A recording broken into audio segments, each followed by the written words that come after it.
This 2022 SI gears down so nicely.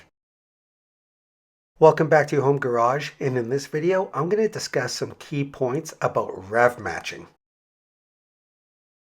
Rev matching is a technique used to change gears smoothly and with minimal disruption to the car's balance.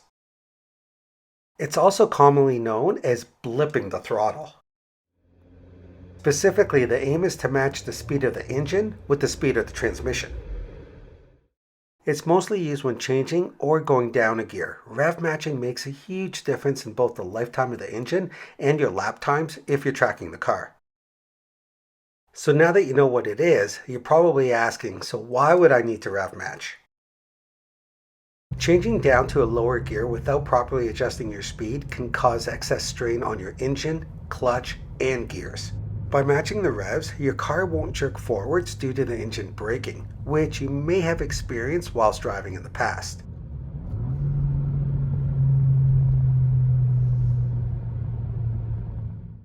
Rev matching is also used in the process of heel and toe, a technique commonly used by racing drivers who will use the technique on their approach to a corner. This is because when you're pushing the car to the limit, a sudden transfer of position of the car's weight can have dangerous consequences, such as losing grip and spinning out. So let me demonstrate how to manually rev match if your car isn't set up to automatically do it.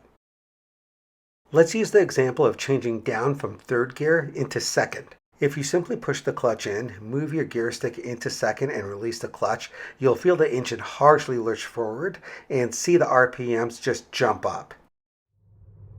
To match the revs, you'll need to instead push in the clutch, then immediately blip the throttle to increase the revs. Switch gear, then release the clutch. Revs and gear ratios are specific to each different car, so you'll have to understand your own car gear ratios to do this properly. Now, if you still enjoy driving a manual car, but just a little bit rusty when it comes to matching the revs and the throttle with your gears, some cars now come with an automated rev matching system. So in a car equipped with this feature, your car will automatically blip the throttle every time you change down a gear. Now, if you gear down into the wrong gear by accident, you'll be safe from some damage to your internals, though motorists around you may think you're just acting like a boy racer. Now, there are definitely less manual cars to choose from as manufacturers are starting to opt for an automatic transmission on their performance models. So here's a small list of models that are available with automatic rev matching. Now, I'm not going to go through all of them, so if you have a car and I missed your model, just add it into the description below. You have the Nissan 370Z, Hyundai, BMW M2s, Mini Cooper S, Focus ST, and of course the Honda Civic Si. Now that you know what rev matching is, let's address two of the most popular questions. Does rev matching use more fuel?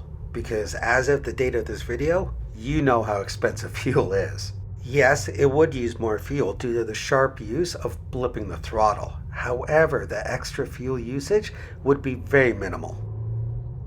And secondly, is it bad to use rev matching?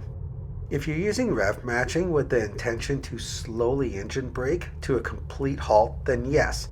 But that's more to do with the engine braking than the act of actually rev matching. Generally though, no, it isn't bad to rev match as it helps to reduce the clutch and engine wear, but only a small percentage of motorists would actually drive this way and their cars will still last for a similar amount of time. There you have it. Now you know the key purpose behind rev matching and how to do it. So make sure you help to keep this channel going by hitting that like button, sharing this video with a friend. Also, please comment below as I reply to all. Plus, don't forget to subscribe. And we'll see you next time on your home garage. That's it. Box, box, box, box. Right here. Good girl. Good girl, Mochi.